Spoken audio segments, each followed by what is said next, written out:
Welcome back to the channel. It's Bryan with DD214 Transport. Please like, subscribe, hit the little bell for notifications. Come on in the house. Let's have a cup of coffee. Talk about a few things today.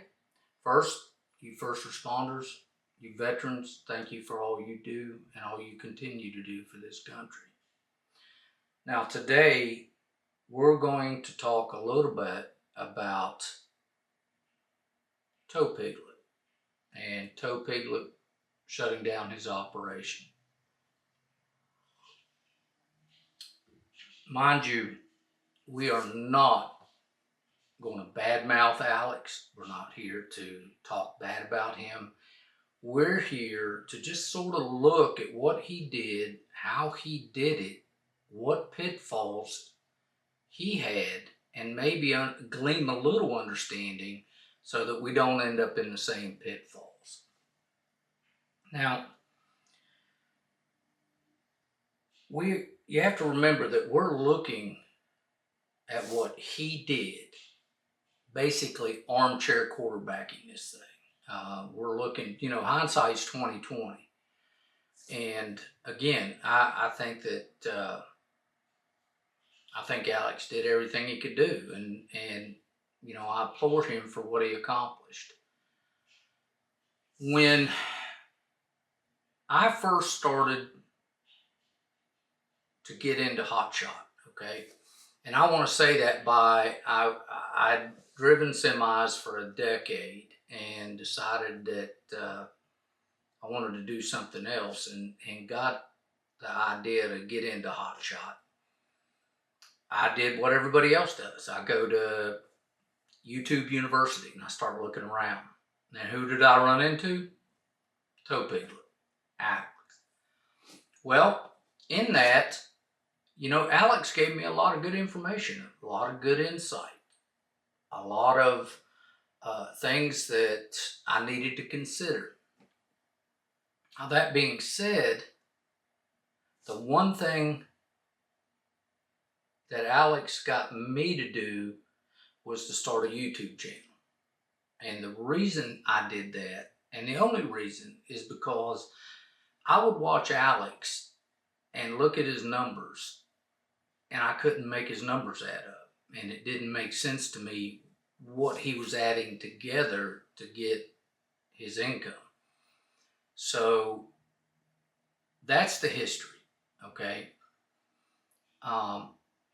If it didn't make sense, I figured, well, let me do this little YouTube thing, and I'll at least lay the numbers out as I see them, as they come through. And if you go back on any of the videos where I show income, I'm giving you the bottom line, end of the day. Doesn't matter.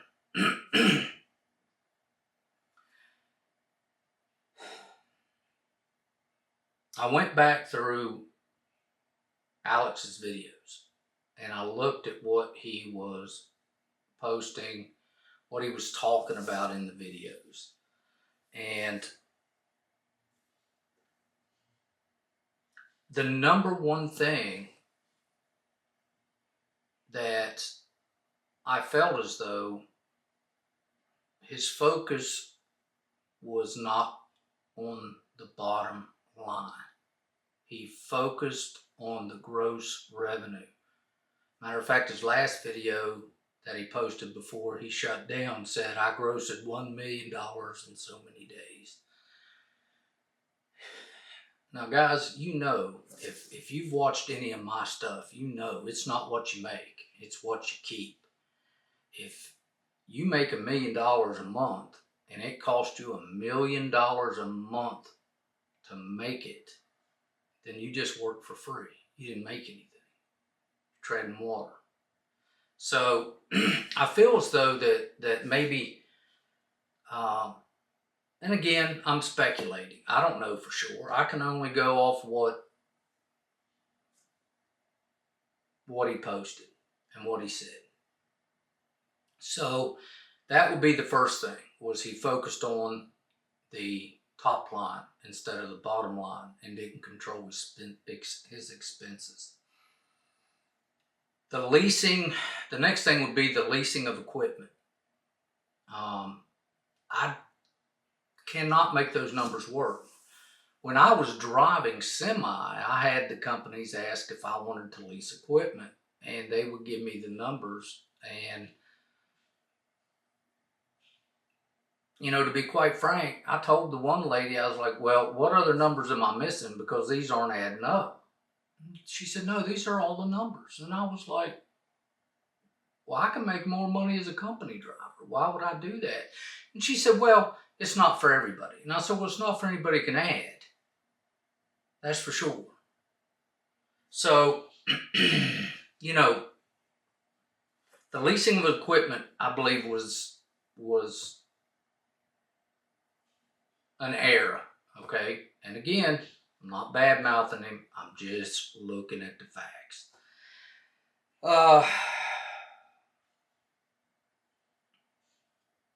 Trying to grow too quickly. Trying to push and grow too quickly. Guys, your business will grow if you tend it. But you have to look at your business as a baby. And if you try to push your baby to walk before he can crawl, you're going to have some serious pain. And I think that's a lot of what maybe Alex had, was he grew too quick and his expenses got out of control. And the next thing you know, he's done. Now, the one thing I don't do, and he was talking about his insurance cost. Alex said he was charging 30% lease-on fee, and he was paying the insurance for the guys. Well, here's my problem with that, okay? Your insurance cost is based not on your score, your FMCSA score, but I mean, it is in a small part, but your score is going to be based on those drivers in VR. So, those drivers can get a ticket and never say anything, and then you come up for renewal and you're getting busted. When you grow too fast and the insurance companies start looking at the inherent risk of what you're doing, yeah, they're going to jump all over it. They're going to jump all over it, because your time in business is also affecting your score.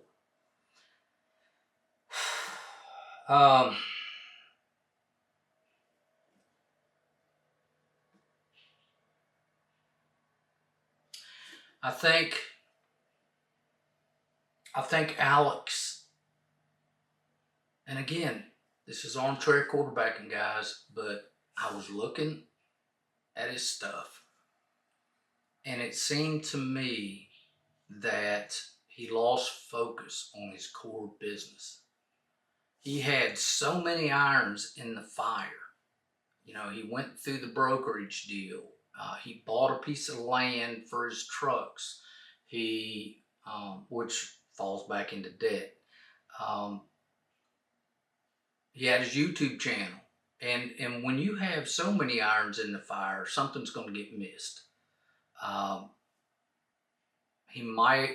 He could have. I don't know that he did or he didn't, but if I had all those things going on, I would start bringing people in and get them around me so that those people could handle some of the labor intensity items that are involved with this. Now, controlling your expenses and money management. All right. Again, it's not what you make, it's what you keep. So if you're leasing, think about this. If you're leasing all your equipment or most of your equipment, you're basically working for the Ryder or Penske or whoever you're leasing it from. When you bring other drivers on and you're paying their insurance, guess what? If they don't work that week, they need a couple weeks off, insurance bill's still going to come, and that's going to be on you, and you have no revenue. Okay? So, controlling your expenses, money management, money reserves. I know for a fact, I actually don't know for a fact anything, but I highly suspect that Alex had no reserves, or had very little reserves to cover operating expenses. And look at Apple, and they got billions of dollars in reserves. So think about that. All these other companies have huge reserves, cash reserves, because again, not every week's going to be a good week. Not every day is going to be a good day. Not every month's going to be a good month. Okay, so that was the reserve thing. Now, the recession end of it.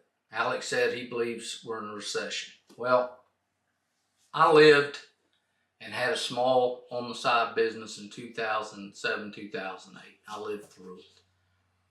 And I would have to disagree with him on that. I don't believe we're in a recession. I'm not saying we're not headed there, but I'm saying right now we are not in a recession.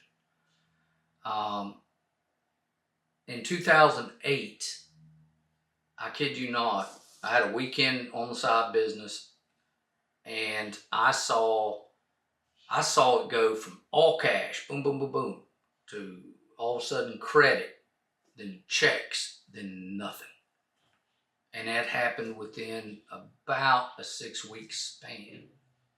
So, no, I don't think we're in a recession yet. Now, I will tell you this.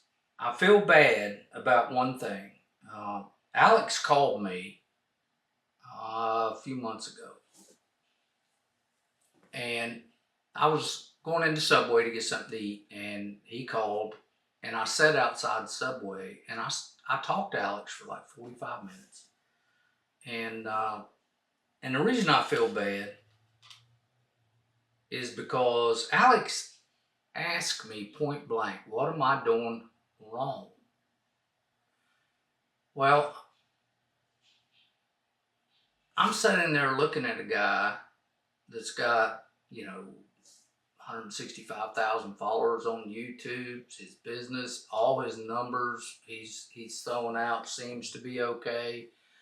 And when he asked me what he was doing wrong, my only comment was, who am I to tell you what you're doing wrong? It seems to me as though you've got it going on. And, again, this is armchair quarterbacking, and hindsight is 20/20. So I'm hindsighting this, but I just wonder, when he called me, if he didn't already see the writing on the wall, and he was really asking me a question. What am I doing wrong? I thought it was a rhetorical question, really, and I didn't answer him. And for that, Alex, I apologize. I'm sorry. But guys, try to take lessons from other people. You want to try to learn from other people so you don't fall in that same hole. I think Alex helped a lot of people, and I think he'll do well. I think he'll do well. Losing a company is just like losing another person. You go through the 5 stages of grief, and I'm sure he's going through them now. But Alex, if you need anything, please reach out. I'll do what I can to help you. You know that. Guys, if you need anything, please reach out. Let's stay focused on your business. Don't try to grow too fast. Make relationships. And enjoy the ride. Enjoy the ride. Every day's not going to be a good day. Okay? You're going to have those times when it just flat sucks. I've had them. So, if you can give me a job where something doesn't suck in it, please tell me. But for this, guys, I love it. It's my gig. So if there's anything you need, please reach out. Guys, this is Bryan with DD214 Transport. Please like, subscribe, and hit the little bell. Thanks for everything. Have a great day.